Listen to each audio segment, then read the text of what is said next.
Hey, what's new and exciting? It's Kevin O'Shaughnessy here, and today I've got a production video for you by request.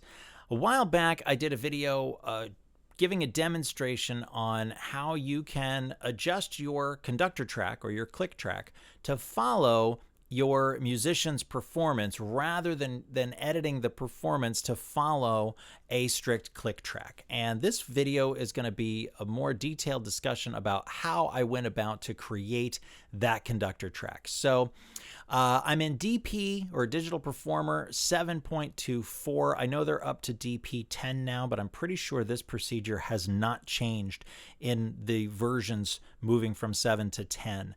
If you're in another DAW, this functionality has got to be in there too, but you'll have to consult your manual to find out exactly how to do it. This song here was something that I recorded a while ago. We did perform this to a click. And I'm going to play it first without the click, and you'll hear that it sounds like a pretty good drum performance. And when I turn the click on, you'll hear that the groove drifts a little bit. So here's the track without the click.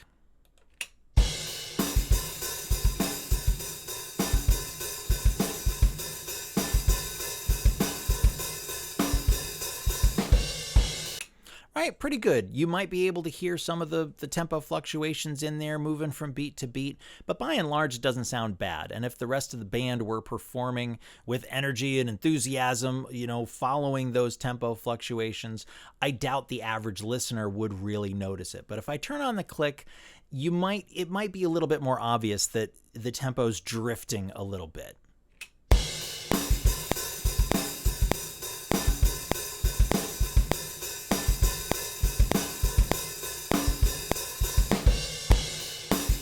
Okay, so there's a few things that I do first when I set this up, and I'm not going to go into them in detail here because they're just sort of part of my templates and my process.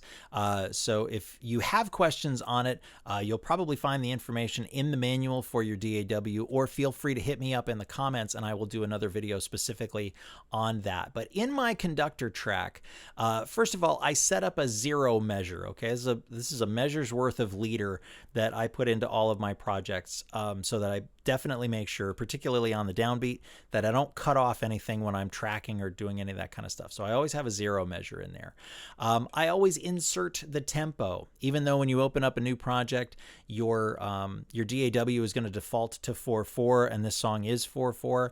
I've just gotten into the habit to do it with everything. I mean, sometimes I might be in 3/4 or 6/8 or something like that. So I always put that in there. I will also always put in the initial tempo marking, which in this case is 100 BPM, and I will switch this to the conductor track instead of the tempo slider. Now all of this stuff is recorded, it's there, and it's locked in place. The next thing I'm going to do here is I'm going to duplicate this take. I always want to have one original clean version of something and then an edit, so that if I make a mistake, I can go back, I can duplicate the original, and I can start over again if I need to. Or if I do a whole experiment and find out that it sucks, I want to be able to go back to the original anyway, and I don't want to have to undo all of this stuff.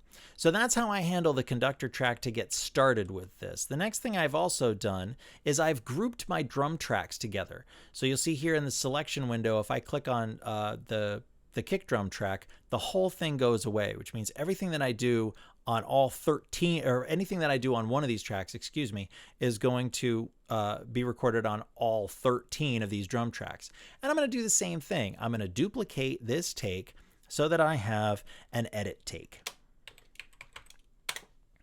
Now I'm ready to start adjusting this click track to follow the drums. So I have the group, although what I'm going to do is I'm actually going to suspend the track grouping. You can go to the project menu, modify track groups, suspend track grouping, or you can hit the Control, Option, Command, G keys, and that will do it in a keystroke, which is a little quicker. But I'm going to suspend the track groupings because I only want to see the kick, the snare top, and the hi-hat. Those are the 3 elements that are giving me the groove or the basic drum pattern in this. And I want to adjust the beats of my conductor track to that.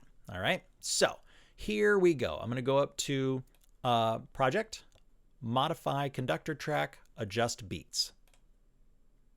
Now, when this pops up, you can see I have drag beats in the edit window selected. I'm in an edit window. The sequence editor is an edit window, so that's where I want to do the work.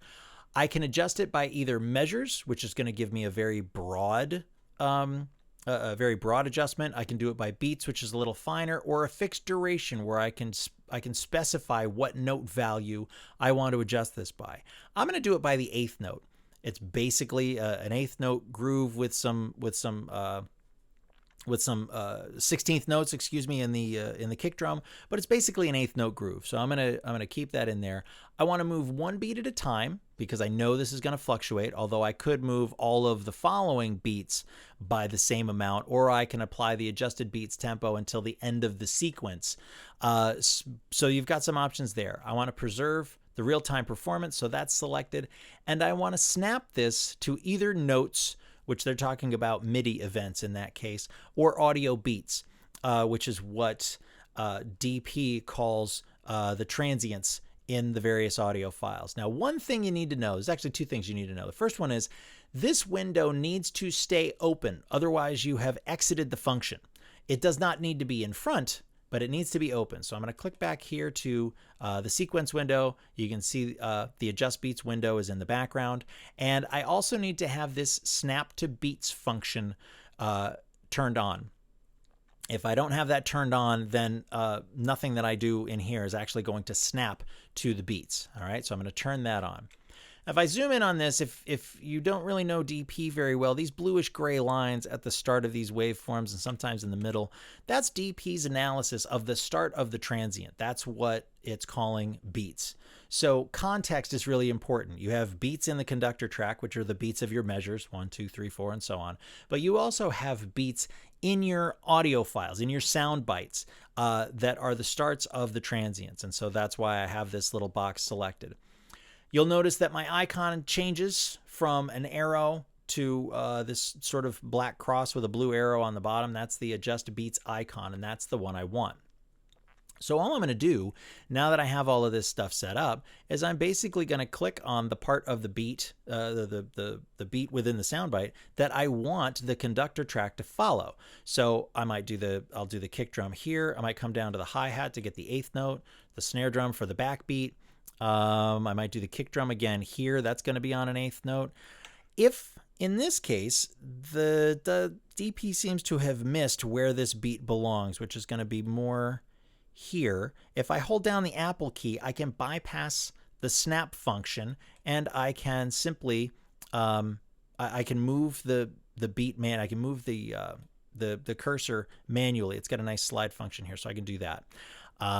I'm going to fix this beat here, and I'm just going to go through a few of these. I'm not going to do the whole thing, just the first 4 bars, and you'll hear the result. Move that beat manually again. Try that. And you can see here the conductor track is now, there are different conductor track events following each of the eighth notes that I have adjusted. Some of them get to be kind of drastic changes in the tempo. Some of them are a bit more subtle, and that's the kind of thing. So I'm just about done here. Yeah, I'm just going to do the first 4 bars, and this is all coming together. And you can see it doesn't really take very long, especially when you only have these. Oops, let's get rid of that one. Where's that eighth note? I'll use the hi-hat for that. There we go.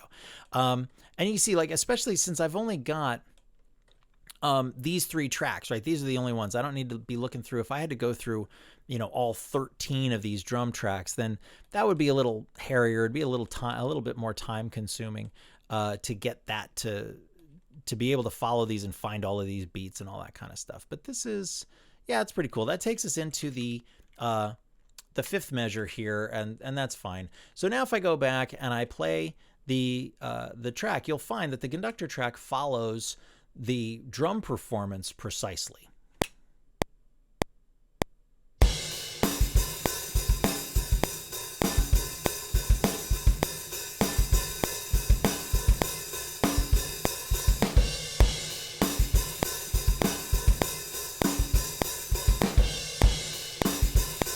And And you can see in this area that I didn't do, it starts to drift again. So that's how you get the conductor track to follow the recorded performance. And when you're done with the whole thing, just come back here to the Adjust Beats window, close out of it. You're now out of that function. You'll see here that my selector is still just an arrow. Obviously, that's context specific if you know the way DP works.